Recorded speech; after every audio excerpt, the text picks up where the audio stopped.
उन्होंने उन साधना को पूर्णता के साथ समझा, वे साधनाएं संपन्न की जिनको लक्ष्मी साधना कहते हैं, अक्षयपात्र साधना कहते हैं।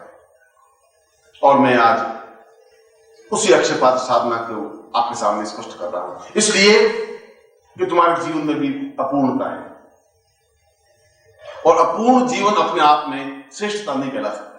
हम अपने आप को घमंड और गर्व से कहें कि हम सब कुछ सही है, हमारे कहने से तो महानता नहीं मिल सकती। वो तुम्हारा चेहरा अपने आप भूल जाएगा। अगर मैं मुस्कुरा कर कहूंगा भी नहीं ठीक है, उससे कुछ नहीं होगा।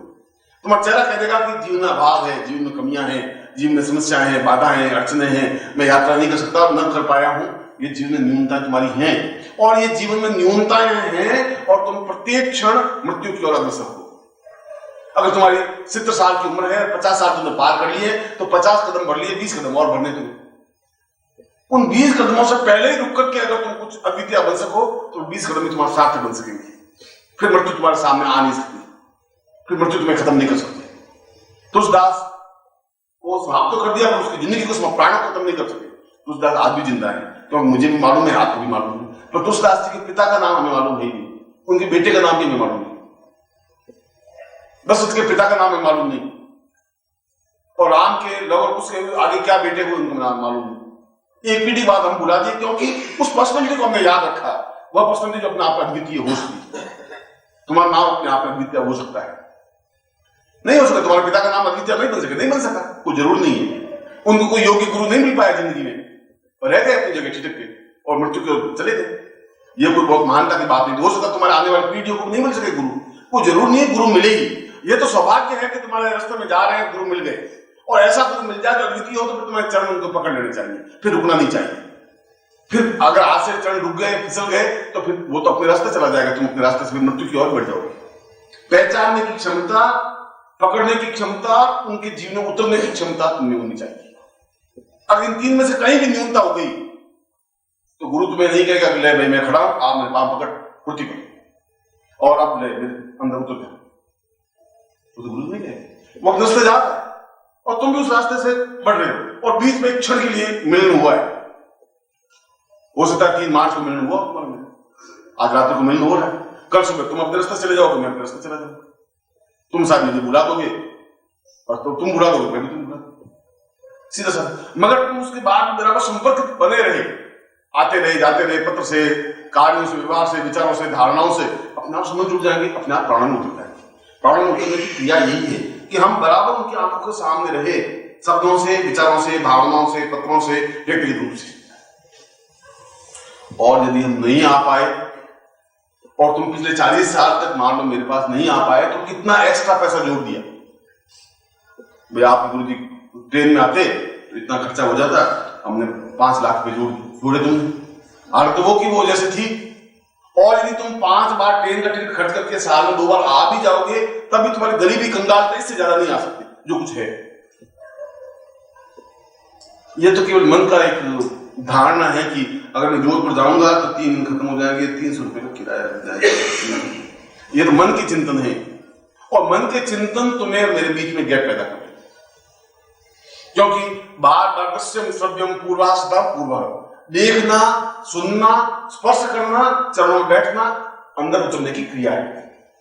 इसलिए पहले के जीवन में शिष्यों को अपने आश्रम में रख करके साधना करवाते थे, इसलिए कि 24 घंटे का संपर्क बन जाता था। 24 घंटे में शिष्य महीने, 2 महीने, 4 महीने में गुरु के चरणों में और गुरु के अध्ययन में उतर ही जाता था, अपनी सेवाओं से, अपने कार्यों से। और कृष्ण जैसे व्यक्ति भी शांतिपन आश्रम में रहे और लकड़ियां काट करके लाए और रोटियां बनाई, इसलिए कि उनको अपने गुरु के हृदय में, चित्त में उतरना ही था।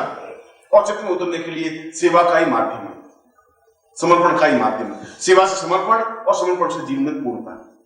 यह तो मैं क्रिया बता रहा हूं कि तुम्हें अगर साधना में सफलता नहीं मिल पा रही है तो फिर उन प्राणों से जुड़ करके सफलता पा लेनी चाहिए। अगर तुम्हें उस वर्दी में ताकत नहीं है तुम्हें, तो उस पावर से, जो गवर्नमेंट की पावर है, अगर पुलिस में आ जाती है तो उस गुंडे को पकड़ लेती है। एक पुलिस 4 गुंडे को कंट्रोल कर लेता है, क्योंकि उसके पीछे पावर है।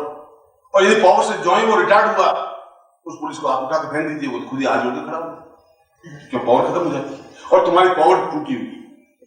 और ऐसा कहने के पीछे मेरा कोई स्वार्थ नहीं है, ऐसा कहने के, मैं तो तुम्हें कह रहा हूं तुम्हारे मुझे सेब लाके मुझे नहीं देने, केले मुझे नहीं देने, मैं तुम्हें साफ कह रहा हूं, मुझे जरूरत है ही नहीं। मैं तो ये कह रहा हूं तुम्हारे मेरे प्राणों का संबंध बनेंगे तो साधना में गारंटी के साथ सफलता मिल ही जाएगी, क्योंकि तुम्हें सीधा रास्ता मालूम नहीं, ये रास्ता सीधा है, समर्पण का रास्ता सीधा है, और समर्पण के पहले सेवा होती है। सेवा और समर्पण और जीवन मुक्त क्रिया, यह एक क्रिया है साधनों में सफलता पाने का। और दूसरी क्रिया है कि आप बिल्कुल एकनिष्ठ होकर के महीने 2 महीने कंप्लीट उस साधन में बैठे। दोनों तरीके, कोई ये तरीका ही नहीं है, वह भी तरीका है। मगर अकम्पात पूर्व सब मेवा, बिल्कुल हिले डोले नहीं, और 8 घंटे तक बैठ करके मंत्र साधना करें, ऐसा हो नहीं सकता। तो 15 मिनट बाद आपको पार नहीं होकर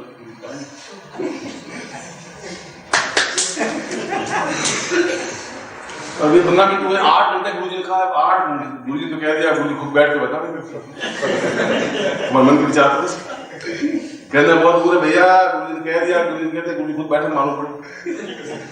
मैं तो तुमसे पूछना आऊंगा नहीं, मान तुमने ऐसा कहा नहीं कहा, साधन तुम्हें करनी, मुझे करनी नहीं, सिद्धि तुम्हें प्राप्त करनी। और जो मैं कह रहा हूं कि अकम्पात बिना हिले डुले 8 घंटे या तो बैठेंगे या तो वो रास्ता है, दोनों में कोई भी रास्ता चुन लीजिए। उस रास्ते में सेवा है, समर्पण है, उतरने क्रिया है। इस रास्ते में एक निष्ठ होकर के मंत्र जाप करना है, उतर जाना है इष्ट में। मगर ये रास्ता सीधा है, इसलिए साधना का रास्ता जब कठिन हो गया तो सेवा का रास्ता अपनाया भक्तों ने।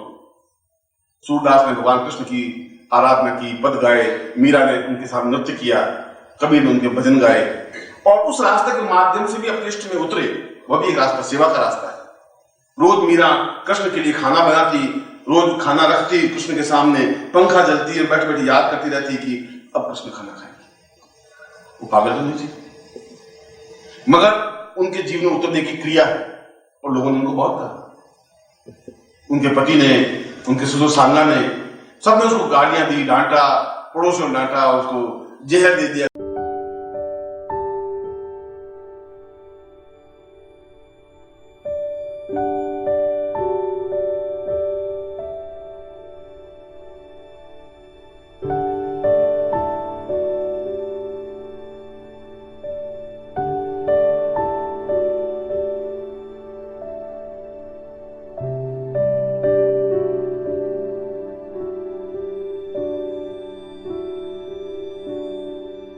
सांप के पिटारे भेज दिए गए।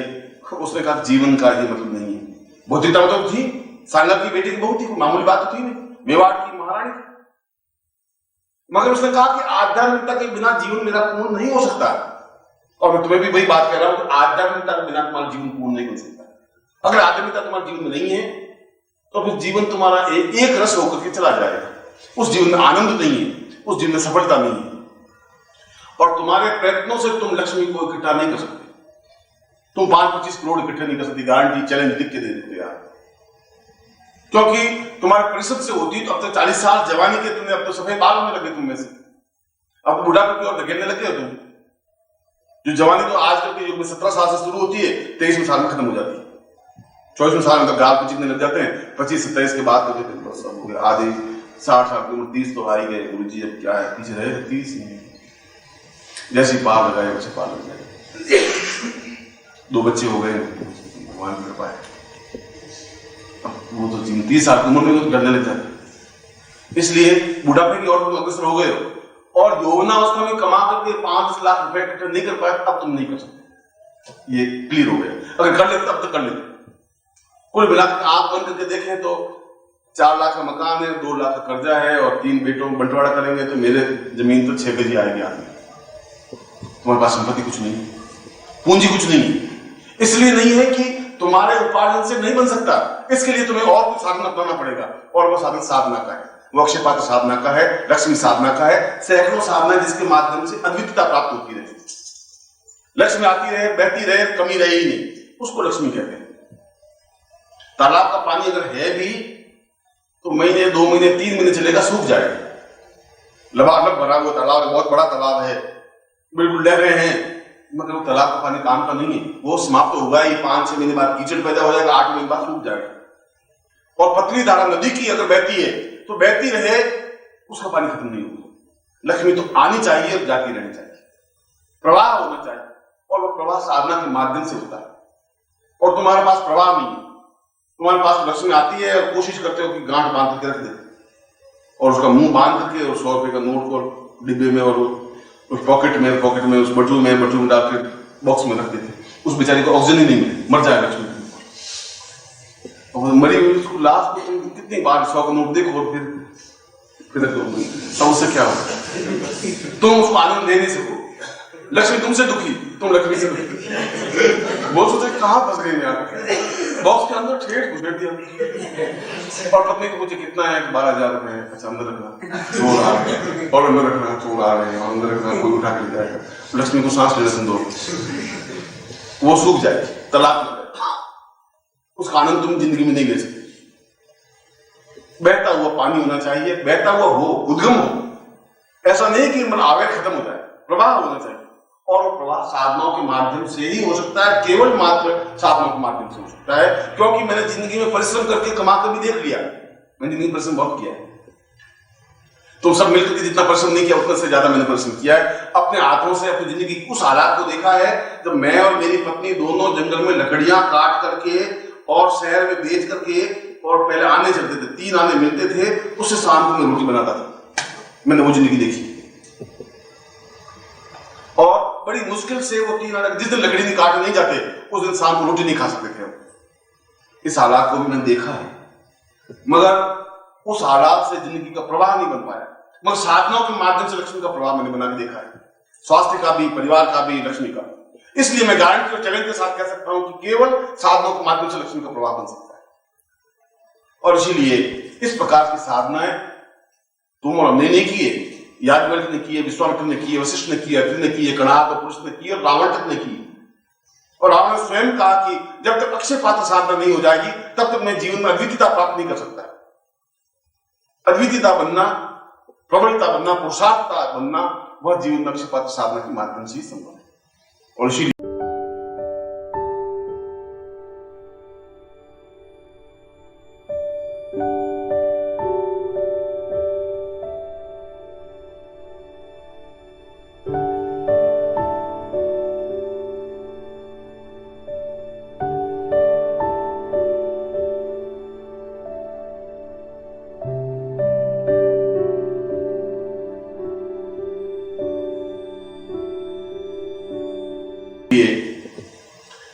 मैं आज आपको उस अक्षय पात्र साधना को स्पष्ट कर रहा हूं और तुम्हारे मानस में ये क्लियर कर दूं कि अक्षय पात्र का तात्पर्य मैंने क्लियर कर दिया कि पात्र का तात्पर्य कोई तांबा है, लोटा या थाली या गिलास या ये नहीं।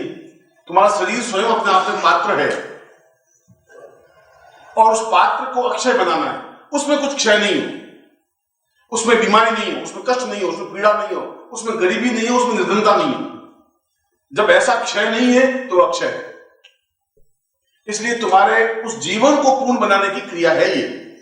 और तुमने सोचा होगा कि अक्षय पात्र, पात्र का मतलब लोटा होना चाहिए, गिलास होनी चाहिए, साला पात्र कहां गया? श्रीवास्तव ने पात्र तो दिया ही नहीं। श्रीवास्तव पात्र कहां है इसमें? श्रीवास्तव सोचे गुरु जी पात्र क्या, पात्र का कैसे करें? तुम स्वयं कहते हैं सुपात्र है, ये कुपात्र है, बोलते फिर पात्र कैसे बोलते? वो सुपात्र को थाली है, पीतल की थाली है क्या? सुपात्र का मतलब है तुम्हारी पात्रता, तुम्हारा जीवन सही है।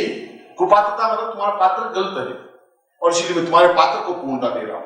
और उस पात्र के प्रतीक के लिए तुम्हारे पास मोती संघ है, वह अपने आप में पात्र है। क्योंकि या तो बहुत ऊंचे स्तर का जब योगी होगा तो अपने शरीर को पात्र बनाकर अक्षयता बना देगा। उसके लिए फिर मूर्ति, चित्र, राम और कृष्ण की मूर्तियों की जरूरत नहीं। और आंख बंद करके ओम की ध्वनि करेगा, सामने अपने आप उभर जाएगा, पूजन कर लेगा। हिमालय में राम के चित्र कहां से लाएगा, कृष्ण के चित्र कहां से लाएगा? वहां पे फोटो तो है नहीं, बहुत अपने आंखों के सामने बिंब इष्ट का रखेगा, पूजन करेगा। मगर यदि वहां तक नहीं पहुंचे हैं तो चित्र सामने रखना पड़ेगा। और तुम अगर वहां तक नहीं पहुंच पाए तो तुम्हारे मैंने अक्षय पात्र रखा है जिसको मूर्ति से कहा जाता है। इसलिए पूजन तो स्वयं का होना चाहिए, मगर आपको अभिमंत्रों से मैं उस पात्र को तुम्हारा ही पात्र बना करके फिर पूजन करूंगा, इसलिए उसको अक्षय पात्र कहा गया। और उस विद्युत माला से, क्योंकि तुम्हारे चेहरे में, तुम्हारे शरीर में एक विद्युत पैदा होनी चाहिए, एक चमक पैदा होनी चाहिए। अभी उसमें एक न्यूनता है, बुझा हुआ है। तुम्हारा शरीर तो है मगर उसमें एक चैतन्यता नहीं है, एक आग होनी चाहिए, चेतना होनी चाहिए, वो नहीं है। यूं बात भी करेंगे तो मरे हुए से बात करेंगे, ठीक है बस सब ठीक ठाक है। अरे तुम मुस्कुराते नहीं हो कि? बस 1.5 महीने में जाकर एक सेकंड हूं किया बैठे ये तुम्हारी मुस्कुराहट। मुझे तुम्हारी मुस्कुराहट बैठ के रोना आता है, मैं तुम्हारी मुस्कुराहट देखता हूँ और मैं सोचता हूँ अगर ये मुस्कुराहट तो जिंदगी दे ही नहीं किसी को। ये मुस्कुराहट बड़ा जीवन में एक अट्टहास होना चाहिए, मस्ती होनी चाहिए, तरंग होना चाहिए, एक तरंग होनी चाहिए जिंदगी में। वो तुमने अभी भोगी नहीं, जब भोगी नहीं उसका आनंद तुमने लिया नहीं, ऐसा जीवन होना चाहिए। इसीलिए मैं उसमें तुम्हारे उस मस्ती को, उस आनंद को, उस प्रवाह को, उस चेतना को एक गुरु के नाते, अपने शिष्य के होने नाते मैं तुम्हें दे रहा हूं और उसको पूजन संपन्न करवा रहा हूं और बताऊंगा तुम्हें किस प्रकार से साधना को संपन्न करना है, क्योंकि साधना का प्रवाह तो मैं तुम्हें दे ही रहा हूं, मगर उसको अगर तुम्हें रोज 5-10 मिनट उसमें लगाओगे तो प्रवाह बिल्कुल बन सकेगा। अगर नहीं लगाओगे तो प्रवाह के बीच में बांध बन जाएगा, तो प्रवाह बनाए रखना है और बहुत आनंद और मस्ती के साथ अपने गुरु का पूजन किया, चिंतन किया, प्रवाह लिया, आगे पूजन किया, खत्म। कोई इसके लिए एक दृष्टता और बहुत परेशान होने की जरूरत नहीं है, कोई एक कठिन और दुष्कर क्रिया नहीं है। साधना तो बहुत आसान और सरल है, सही रूप में समझने की जरूरत है, तुम्हें सही रूप में उतरने की जरूरत है।